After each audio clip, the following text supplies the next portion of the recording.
Hello student, कैसे हैं? केम छू एंड कैमोन आछेन। मैं तुषार सर जी मैथ्स में आप लोग का स्वागत करता हूं। आज का जो क्लास है हम लोग का होने वाला है वो ट्रिगोनोमेट्रिक आइडेंटिटीज के बारे में हम लोग पढ़ने वाले हैं, जो क्लास 10 में है स्पेशली। ठीक है, आईसीएसई में भी वो स्पेशली क्लास 10 में ही आती है। अदर जो भी बोर्ड्स हैं वो सारी आई थिंक सो कि उसमें क्लास 10 में आती है। ये बहुत इंपॉर्टेंट चैप्टर है या टॉपिक है या फिर इसको एक्सरसाइज कहें, लेकिन जो कि ये फर्दर 11-12 में भी इसके कॉन्सेप्ट को बहुत ज़्यादा मात्रा में यूज़ किया जाता है। और हम लोग कोशिश करेंगे आज कि इस चैप्टर के जितने भी ट्विस्ट एंड टर्म्स है, ठीक है, आज हम लोग जनरली जो करने वाले हैं वो फार्मूला पे बात करेंगे, उसके डेफिनेशंस पे बात करेंगे, ठीक है, और हम लोग इसके इनिशियल स्टेज को देखेंगे। हमेशा से ये चैप्टर या एक्सरसाइज या टॉपिक हमेशा से थोड़ा बदनाम रहा है कि ये काफ़ी डिफिकल्ट है, बट ऐसा मुझे लगता है कि इनिशियल स्टेज में डिफिकल्टी होना चाहिए। इससे सक्सेस मिलने की जो चांस है वो बढ़ जाती है। जितने भी सक्सेसफुल पर्सन हैं हम लोग के इंडिया में या पूरे दुनिया में, उसको इनिशियल स्टेज में हमेशा ही प्रॉब्लम का सामना करना पड़ा है। आप नाम लेते लेते थक जाएंगे, बट आपको उनके इनिशियल स्टेज में आपको हमेशा से प्रॉब्लम नजर आएगी।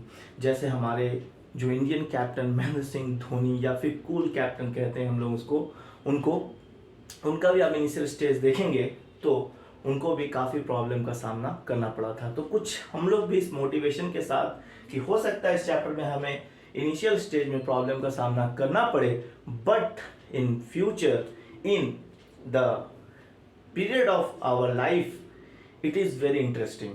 चलिए शुरू करते हैं। तो नाम से ही हम लोग पहले इसको देखेंगे कि trigonometric, this is trigonometric identities.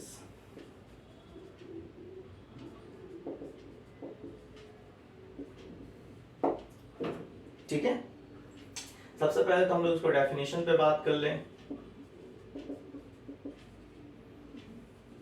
ठीक है, डेफिनेशन पहले हम लोग इसको लिख लेते हैं, क्या है उसमें, क्या क्या चीजें हैं उसको हम लोग आराम से अच्छे से समझेंगे term by term.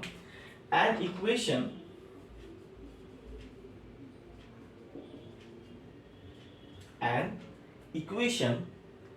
involving trigonometric ratios of an angle, an equation involving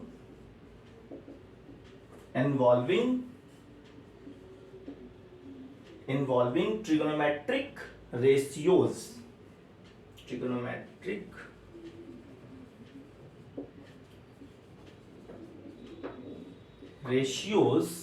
of an angle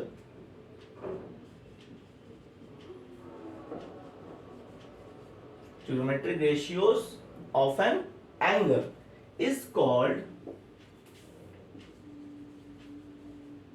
trigonometric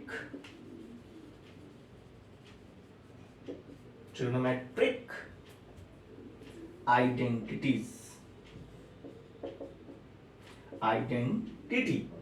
If it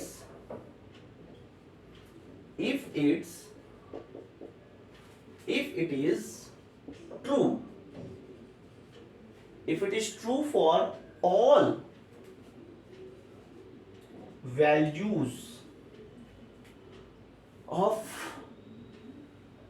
trigonometric angles, it is true for all trigonometric angles.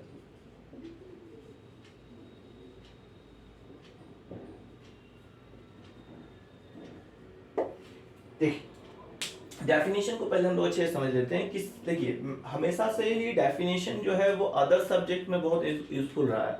Mathematics के डेफिनेशंस को लेकर ज़्यादा जो होल सिनारियो है teaching sector में, वो definition को लेकर ज़्यादा बातें नहीं होती है, बट मुझे ऐसा लगता है कि डेफिनेशन जो है वो काफ़ी इंपॉर्टेंट होता है।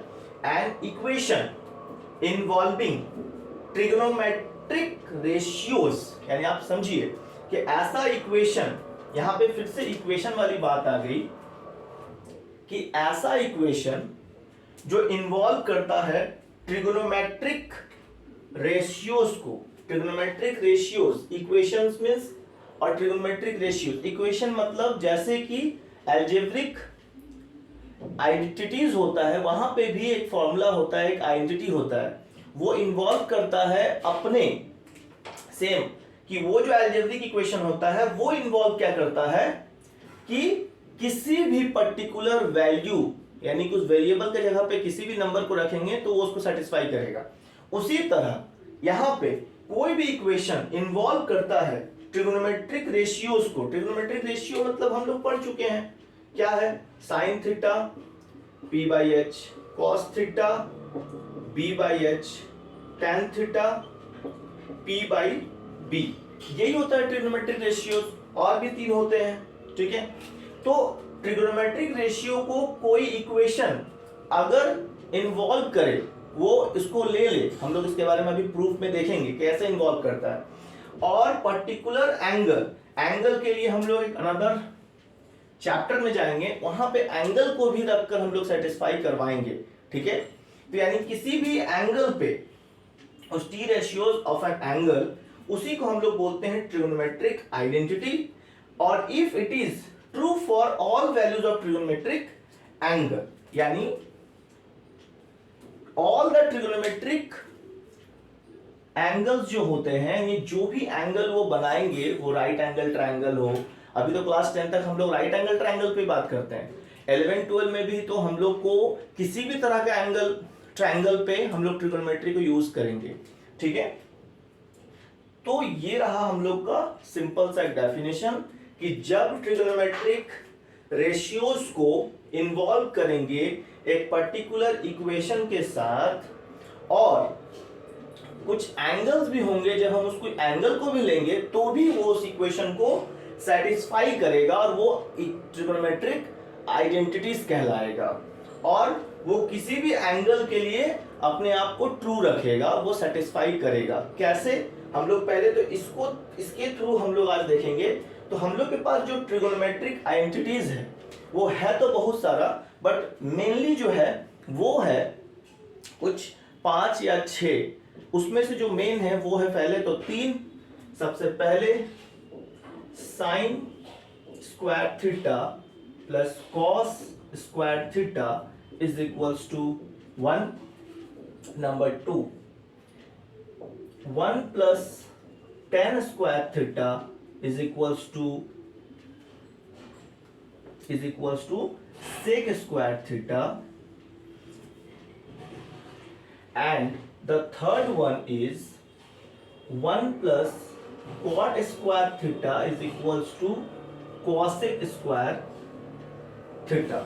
ये हम लोग के मेन 3 फॉर्मूला है। फिर हम लोग इस 3 फॉर्मूला को फर्दर हम लोग अभी देखेंगे कि कैसे इसको हम लोग और इसको ट्विस्ट एंड टर्न्स करके हम लोग अभी इसके और भी फॉर्मूलाज को फाइंड करेंगे। सबसे पहले तो ये 3 फॉर्मूला आप लोग नोट करिएगा।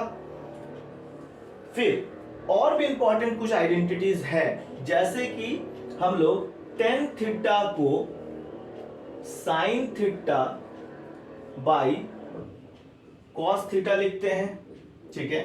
उसी तरीके से हम लोग साइन थीटा जो कि रेसिप्रोकल होता है कॉसेक थीटा, ये भी हो सकता है हम लोगों को कहीं यूज करना पड़े, ठीक है।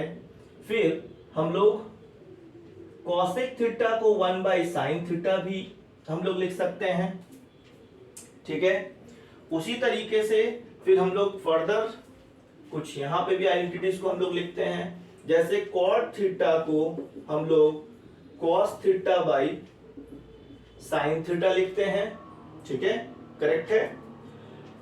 और भी हम लोग के पास है, जैसे कि cos थीटा को हम लोग 1 बाई सेक थीटा लिखते हैं, उसी तरीके से सेक थीटा को हम लोग 1 बाई cos थीटा लिख सकते हैं। ये है हम लोग के कुछ इंपॉर्टेंट आइडेंटिटीज। एक और आप इस पे 4th नंबर लिख लीजिए कि tan theta into cot theta is equals to 1 होता है। अब हम लोग इन सब का प्रूफ तो नहीं, लेकिन कम से कम इसमें से कुछ प्रूफ हम लोग जरूर देखेंगे अभी, ठीक है। तो आप लोग पहले जो हम लोग के पास एक तरह से ये नीचे वाला सारा हम लोग का आइडेंटिटीज है, इसको आप लोग स्क्रीनशॉट ले लें या फिर नोट कर लें, जैसा भी हो, ठीक है, मैं ऊपर के पार्ट को अभी रब करने वाला हूं, यानी डेफिनेशन पोर्शन।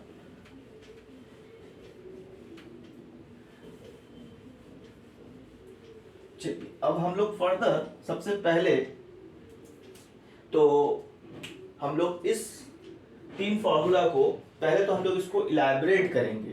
ठीक है, आज का सेशन थोड़ा लंबा हो सकता है, बट मैं कोशिश करूंगा कि आज आप लोग का फॉर्मूला से रिलेटेड जो क्वेरी है वो फिनिश्ड हो जाएगी। तो सबसे पहले हम लोग का जो फॉर्मूला है वो है sign square theta plus cos square theta, ये 1 है।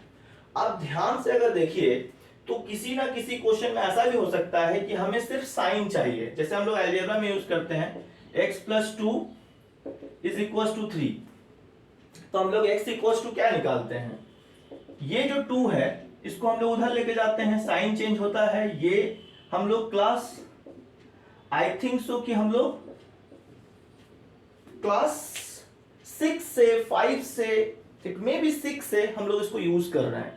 तो यहां पे भी कुछ वैसा ही करेंगे।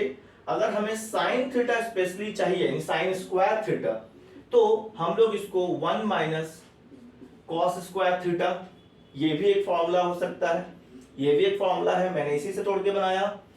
ठीक है, चलिए इसको मैंने ए नाम दिया कि ये भी एक फॉर्मूला है। अगेन एक और भी हो सकता है, हम लोग ये भी पढ़ चुके हैं कि इसका स्क्वायर जब हम लोग लेफ्ट करते हैं तो अगर सामने वाला जो LHS का स्क्वायर अगर हटता है तो RHS में रूट आता है, यानी कि ये भी एक फॉर्मूला में भी कहीं यूज किसी क्वेश्चन में हो, तो ये भी एक आइडेंटिटी बन गया। ठीक है, फर्दर जैसे हमने साइन के 2 पार्ट डिवाइड किए, उसी तरीके से हम लोग कॉस के भी 2 पार्ट साइंस के फॉर्म पे निकाल सकते हैं, यानी कि हम लोग कॉस को यहां रख दे तो 1 - साइन स्क्वायर थीटा, हो सकता है कि मुझे कहीं कॉस को चेंज करना पड़े साइन के फॉर्म में, तो मैं ऐसा करूंगा। ठीक है, यहां पे ये भी हो गया C नंबर। देखिए कितने सारे फॉर्मूला एक फॉर्मूला से बन रहा है, यानी कि अगर आप एक जो उसका बेस फॉर्मूला याद रखते हैं तो आप उसको ये सब फॉर्मेट में लिख सकते हैं। लास्ट वन जो फॉर्मेट है, लास्ट जो है D, उसको अगर हम लोग ध्यान से देखें तो ये फिर से हमें क्या होगा कि cos थीटा, ये फिर √1 - साइन स्क्वायर थीटा। इसका मतलब ये हुआ कि एक फॉर्मूला मुझे एटलीस्ट 4 फॉर्मूला दे रहा है। बात समझ रहे हैं? ठीक है, इसी तरीके से फर्दर सारा फॉर्मूला को हम लोग पार्ट बाय पार्ट यहां पे लिखते हैं। ठीक है, चलिए अब मैं इस साइड को भी रब कर रहा हूं। ठीक है, नेक्स्ट जो हम लोग का फॉर्मूला है, ठीक है, वो है हम लोग का 1 + tan square theta is sec square theta. ठीक है, क्लियर है? अब देखिए यहां पे भी हम लोग यही करेंगे कि अगर हमको tan स्क्वायर थीटा चाहिए तो हम इसको sec स्क्वायर थीटा -1 लिख सकते हैं।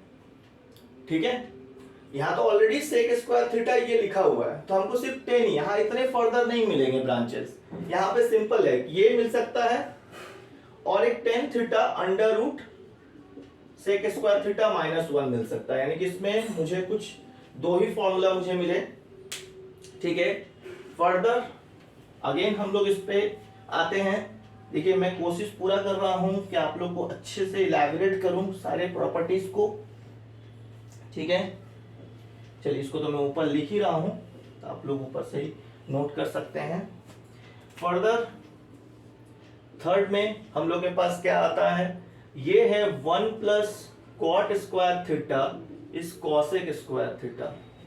ठीक है, यहां पे भी हम लोग को वही मिलता है कि अगर हम cot स्क्वायर थीटा को अलग कर लें तो हमको cosec स्क्वायर थीटा -1 मिलेगा। ये भी एक फॉर्मूला हो गया हम लोग के पास, यानी कि मेन फॉर्मूला आपको ये याद रखना है। ठीक है, और उससे आपको जब प्रैक्टिस होगा, क्वेश्चन करेंगे तो आपको धीरे धीरे वो चीजों को यूज करना आ जाएगा। देन अगेन यहाँ पे हम फिर से कर सकते हैं कि स्क्वायर को अगर रिमूव करेंगे तो ये कुछ मुझे कॉसेक स्क्वायर थीटा माइनस 1, यानी कि आप लोग देख सकते हैं फॉर्मूला को इलैबोरेट हम लोगों ने कर लिया है। ठीक है, अब हम लोग कुछ प्रूफ्स को देखते हैं, जैसे कि इसका प्रूफ हम लोग, क्योंकि हम लोग डेफिनेशन में बात किए थे, ऐसा इक्वेशन जो ट्रिगोनोमेट्रिक रेशियोज को इन्वॉल्व करता है, एंगल को इन्वॉल्व करता है। तो आज एंगल को तो इन्वॉल्व करना हम नहीं देखेंगे, लेकिन रेशियो को इन्वॉल्व करना जरूर देखेंगे।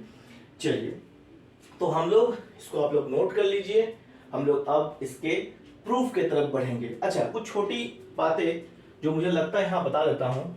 बहुत बार ऐसा होता है कि साइन थीटा 1 कॉसेक थीटा होती है। अब यहाँ पे बहुत बार होता है कि स्क्वायर मतलब क्या। देखिए, अगर स्क्वायर करते हैं तो आप लोगों को लगता हो कि स्क्वायर ऐसे होता है, बट यहाँ पे हम लोग इस तरीके से लिखना थोड़ा बल्कि हो जाता है। हम लोग इसको साइन स्क्वायर, जो कि थीटा के सामने में जो साइन सिन लिखा रहता है SIN, उसके ऊपर स्क्वायर देते हैं, देन उसके बाद थीटा लिखते हैं, यानी कि पहले सिन लिखते हैं। ठीक है, देखिए पहले सिन लिखा हुआ है, स्क्वायर एंड देन थीटा। इसका मतलब आप उसको होल स्क्वायर ही मानिएगा हर किसी के लिए।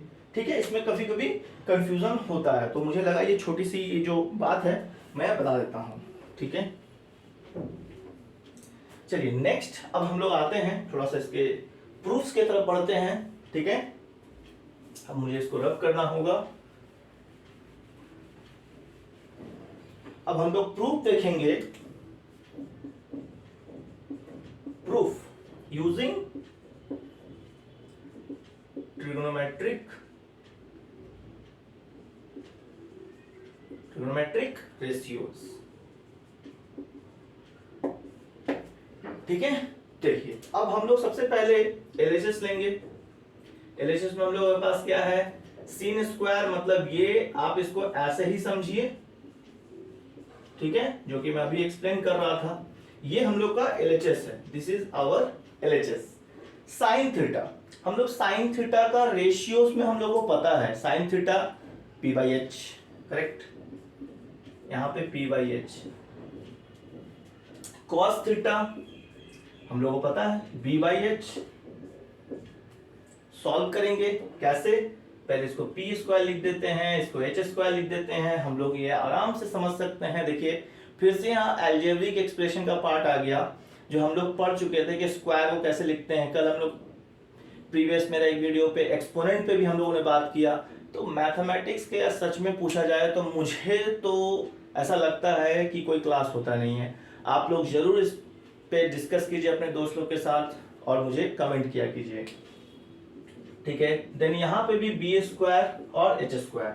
अब सिंपल हो गया ये काफी। अब मुझे इतना पता है कि बस एलसीएम लेना है, दोनों का जो डिनोमिनेटर है वो सेम होने पे वो एज इट इज रह जाता है। मैं इसको यहां कर देता हूं, तो ये एज इट इज रह जाता है। ये हो गया एच स्क्वायर, यहाँ पे आ गया p square, b square. Then अब हम लोग पाइथागोरस में पढ़ चुके थे, क्या पढ़े थे हम लोग पाइथागोरस में? हम लोगों ने पाइथागोरस में क्या पढ़ा था, अगर ये p मान रहे हैं, ये थीटा है, तो ये b होगा, ये h होगा। तो हम लोगों ने बड़ा इजीली समझा था कि p square plus b square h square होता है। इसका मतलब हुआ यहाँ पे हम लोग क्या रखेंगे, एच स्क्वायर, नीचे भी है h square, cancel, so this is 1। यानी हम लोग को एलएचएस से शुरू करके मुझे क्या मिल गया, आरएचएस। इसका मतलब इनडायरेक्टली मुझे एलएचएस और आरएचएस इक्वल हो जाता है। तो ये है ट्रिग्नोमेट्रिक रेशियोज का इन्वॉल्वमेंट। कहाँ, ट्रिग्नोमेट्रिक आइडेंटिटीज में। तो अब आप लोग को डेफिनेशन क्लियर हो रहा होगा, और डेफिनेशन क्यों इंपॉर्टेंट है किसी चैप्टर को समझने के लिए, अब आप लोग इसको समझ रहे होंगे। ठीक है, जब हम लोग एंगल पे बात करेंगे उस समय भी आप लोग इसको अच्छे से समझ जाइएगा। चलिए नेक्स्ट हम लोग चलते हैं, जो हम लोग का फॉर्मूला है। तो नेक्स्ट हम लोग का जो फॉर्मूला है वो है, नेक्स्ट फॉर्मूला है हम लोग का is 1 + tan² theta is equals to sec² theta. चलिए इसका भी हम लोग LHS लेंगे पहले, 1 प्लस टेन स्क्वायर थीटा। तो 1 प्लस टेन स्क्वायर का वैल्यू मुझे पता है, इट्स P/B, राइट। ये हो गया इन्वॉल्वमेंट ऑफ ट्रिग्नोमेट्रिक रेशियोज। कहां? ट्रिग्नोमेट्रिक आइडेंटिटीज में। यही है ट्रिग्नोमेट्रिक आइडेंटिटीज।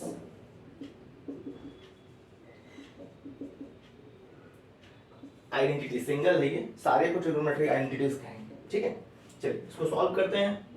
तो इजी है, 1 plus p square by b square. अब हम लोग जानते हैं इसको, क्लास 7 से 8 से ही कर रहे हैं हम लोग। फर्दर अब एलसीएम लेंगे हम लोग। एलसीएम यहाँ पे कर देते हैं, तो ये हो जाएगा b square plus p square by b square, ठीक है। अब इसको आप वहां से मिलाइए, ठीक है, कि बी स्क्वायर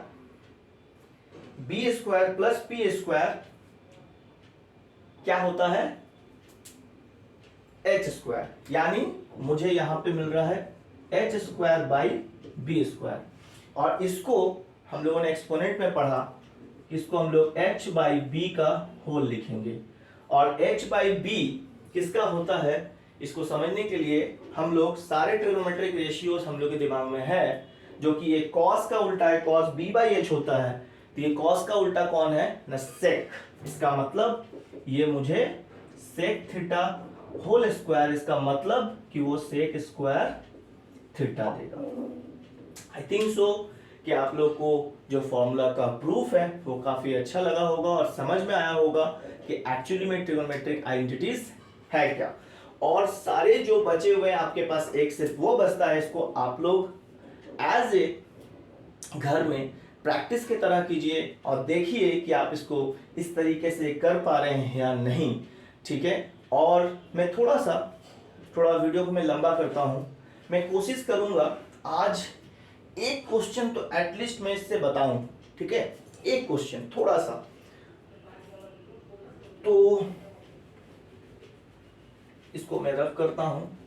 देखिए क्वेश्चन जो कि ज्यादा टफ नहीं है, लेकिन उसे थोड़ा, बहुत सी ऐसी बातें हैं जो लोग इसको टफ करने के लिए मजबूर कर देते हैं।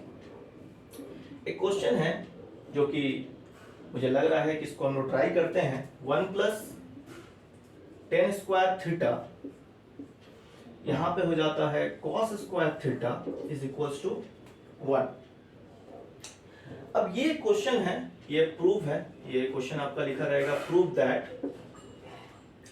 कि 1 plus tan square theta into cos square theta equals to 1 proof करना। यहां पे भी वही करेंगे हम लोग यूज करेंगे LHS, करेक्ट।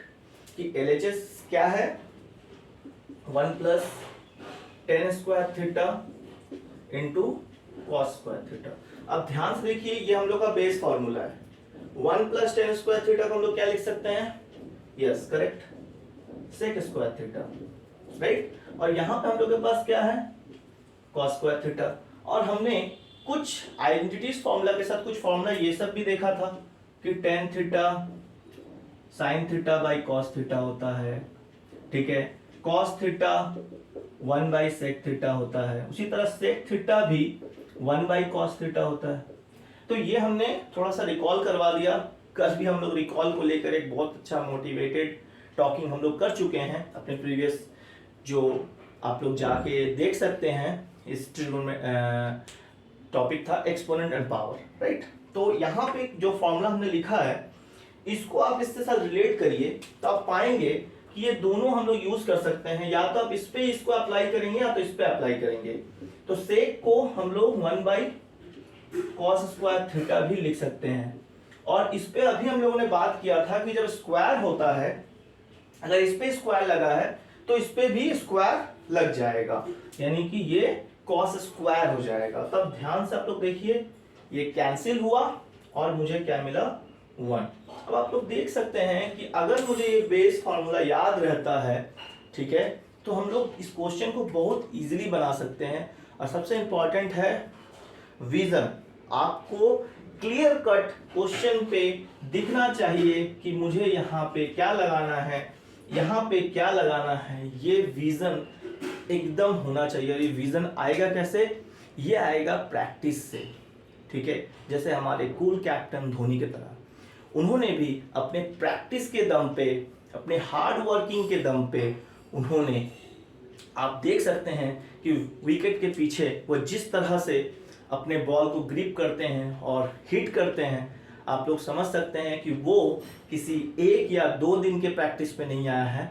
वो काफ़ी लंबा समय से उस चीज़ को लेकर वो प्रैक्टिस करते हैं और अपने आप पे कॉन्सेंट्रेट रहते हैं और फोकस करते हैं और चीज़ों को समझने का प्रयास करते हैं। वो छोड़ते नहीं हैं आसानी से, किसी भी डिफ़िकल्ट चीज़ हो या कॉम्प्लिकेटेड हो या फिर कॉम्प्लेक्स हो। मैं भी चाहूँगा कि कॉम्प्लेक्स सब्सटेंसेस को आप सिंपल सब्सटेंसेस में ज़रूर बदलें अपने प्रैक्टिस के दम पे। चलिए मिलते हैं नेक्स्ट क्लास में। Thank you.